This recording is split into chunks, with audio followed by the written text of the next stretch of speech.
Sector is clear. Give us everything we got!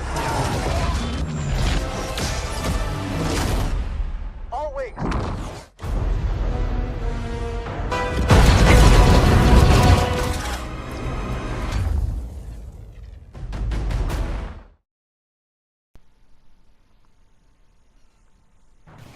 Good afternoon folks, this is CRKB and this is my latest upload.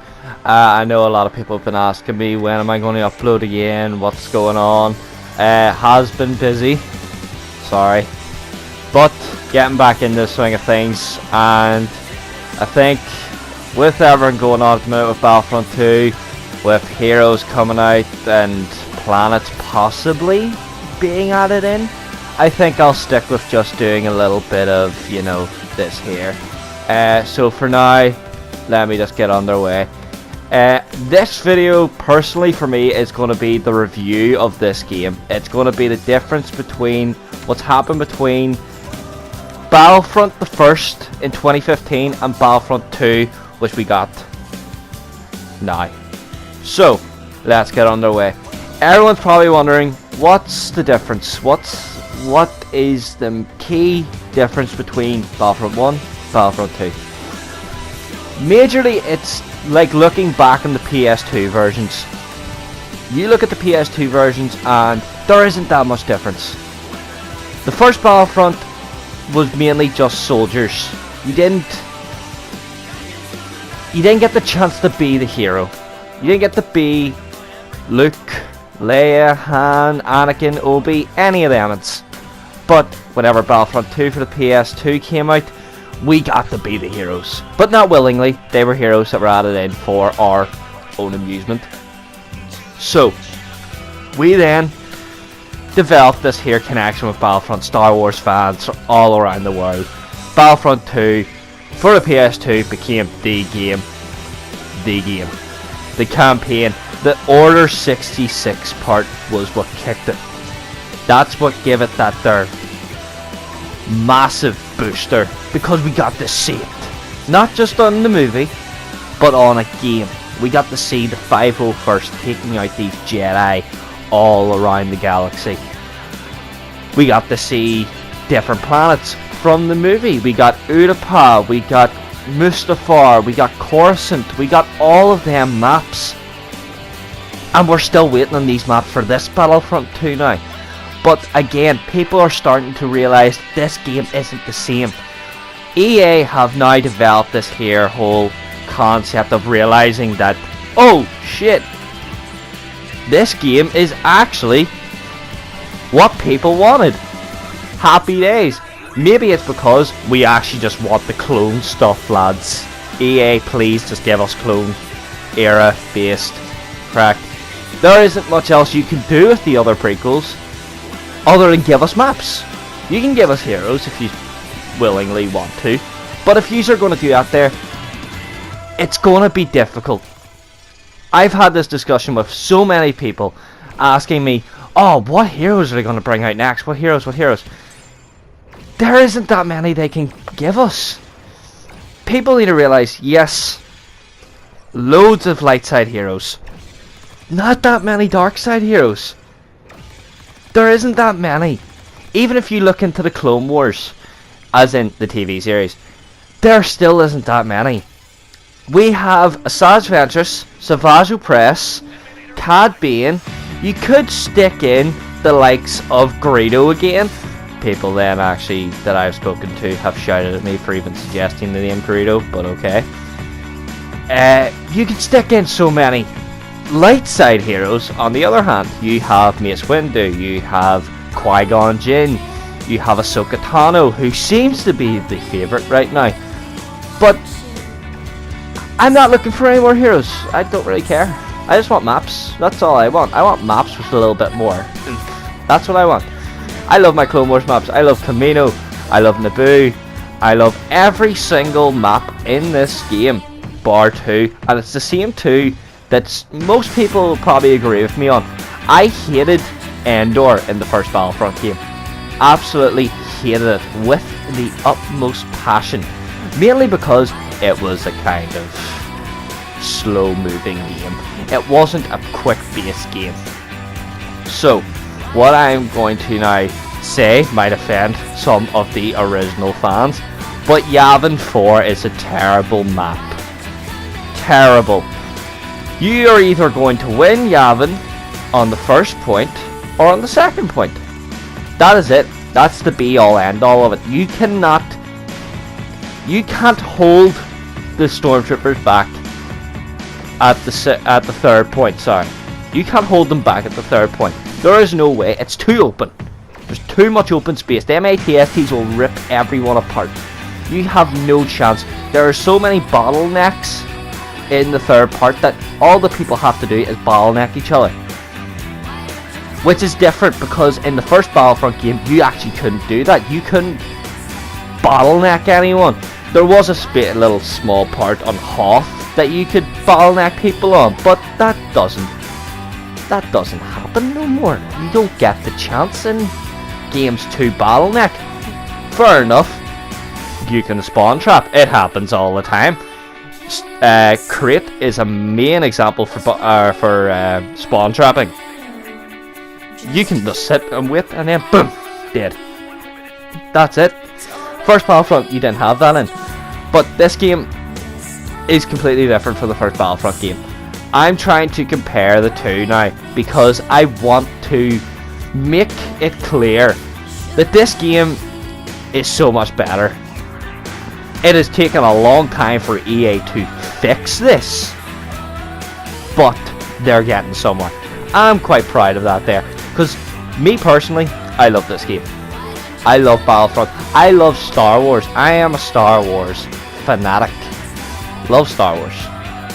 And whenever this game came out, I literally went to the shop, pre-ordered my deluxe edition, bang, there we go. I'm happy. Another key point I'm going to actually point out here is that some people have told me this game is repetitive. I don't see how, because the first Battlefront was repetitive. It was the same objective. Y-Wings, call in the Y-Wings, stop them from calling in the Y-Wings. Shoot it from the sky or tow cable it, stop them from tow cabling it, or stop them from getting into the sky. That was it. You got star cards that were in wee circles that you had to run and pick up. It was always a shit one because you always ran and picked it up and it was a goddamn sentry turret and you're just like, I don't want this. Why would I want this? Nobody wants this. It's like you're going and going, oh hello there, and then boom, you're getting set with a sentry turret that's going to do 0 damage to absolutely anybody who walks past it. It doesn't do anything. Everyone was all excited whenever you got an ion torpedo on the other hand, because an ion torpedo you could have used against people in the sky, people on walkers, goddamn people themselves. It didn't matter. It really didn't matter. But I'm giving you my opinion. This is just my opinion and my review of this game. We got Geonosis, and oh my god, I love it and I hate it at the same time. I love defending. I'll give myself that. I love defending because I like taking out them big turtles. That's fun. But I hate scrub players. Scrub players. See, in Geonosis, there is only one way to win that game, and it's the very beginning. For the clones or the droid, it doesn't matter. You either hold them back at that front, get your reinforcements in, get your walkers in, see if you go below 30, I believe it is. That's it over, just quit the game. You can't win with any more than, or any less than 7, maybe 6. 6 is pushing it if you have a good team, but that's pushing it. You also need to remember, see in Geonosis, them spider walkers, kill them, destroy them. They're not manned, just destroy them. It's literally going to save your health on a turtle so much. My other key point from this game is that I have watched multiple people come in as Dooku, and it's fair enough. People are coming in as Dooku. They don't know exactly what they're doing yet, but they're going to get there. same as anyone. I actually personally haven't even played as Dooku. I'm not a good lightsaber wielder. I can happily admit this. I love my villain of choice is Bosk. My hero of choice is Han. Shooters. I've always enjoyed shooters. Lightsaber wielders, they're class, yeah. Vroom, vroom, vroom, vroom. No. Get a shotgun out to the back of their head. One of my mates does that quite a lot. He loves shotgunning people to the back of their head. And especially if they're a Jedi hero. Like, that is the be all and all of it. And it's the same for Dooku, and for Maul, and for all of them. It's all the same. They all can die just by getting shot. So there's no point rushing and hoping that you're gonna, you know, get these kills whenever.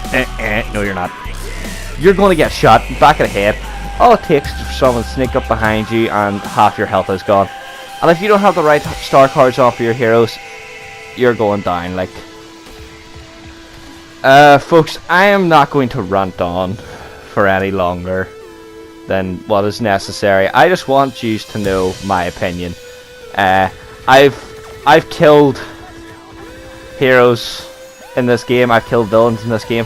Loads of people have killed heroes and villains in this game. It is easier to do it than what it was in the first Battlefront game. So all we need to do now is appreciate what we have. Appreciate the game that now we can actually say this is a good game. We have been wanting this game for so long to be a success, to be good. I've never been happier with the way this game has turned out. The microtransactions yet to start were a bit of a pain. But, hell, what game doesn't give you that there idea of paying to be better? GTA does it. Loads of games do it. What was the problem? Like, I was a bit pissed. I'm not gonna lie. I bought the deluxe edition. I got 2 extra things. Like, I got 2 better guns, or 3 better guns, 4? I can't remember. I got better guns nonetheless, and I didn't even use them. I didn't actually use those guns when I got them. It was that bad because I would progress normally, just like anyone else, just like anybody else in this game should. Progression is everything. Progression shows who is good at this game, who will be good at this game, who can know exactly what the hell they're doing. But that's the fact of it all, is that, ladies and gentlemen, we have a Star Wars game we can now be proud of.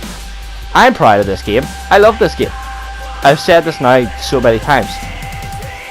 But I have to tell you this here, is that this game has a massive difference between its counterpart in 2015 than what it does now. This game has begone any form of greatness that we could have asked for. We have now got 3 era stories that we see in the movies. Endor, Yavin, Death Star 2. Well, actually, we don't. We get a wee side part for Death Star 2, like the droids getting inside sorry, not the droids. The rebels getting inside the Death Star. That shit good. That's what I want. That's a storyline that should have been in the movie. Imagine hearing, oh, rebels have crashed into the Death Star 2. Here, lad, like, come on, we need to go help these guys. They're going to die. That would have been such a wee side story for Star Wars as well, just like thinking about it. But we have the clones, and I am loving the clones. I'm loving this, also, the way the maps are laid out. We are getting the clones at the beginning, then the originals, then the after. We'll not talk about the after. Star Killer is amazing. Crate is amazing. I hate Takadana. I don't hate it. I'm not his biggest fan, but it's a good game. All in all, folks, I just want you to bear in mind this game has become a game that we can all say we're proud of. I love it, and I don't want people thinking that this game is being taken advantage of, because it's really not. This game has proven itself time and time again to be one of the best games that's came out in the past 3 years. I'm going to give it 3 years. I'm going to give it that there, because I'm not counting GTA. It came out beforehand. But if we consider all the other maps, or all the other games that have came out, Black Ops, Call of Duty games are all the same. But we have Star Wars, something that's there for not just gamers, but for fans of the franchise. That's what we want. So ladies and gentlemen, this is CRKB, passing it out. Much love. May the force be with you. If you have any questions, do drop them in the comments below, either on YouTube or on Facebook. Thank you very much. Peace out.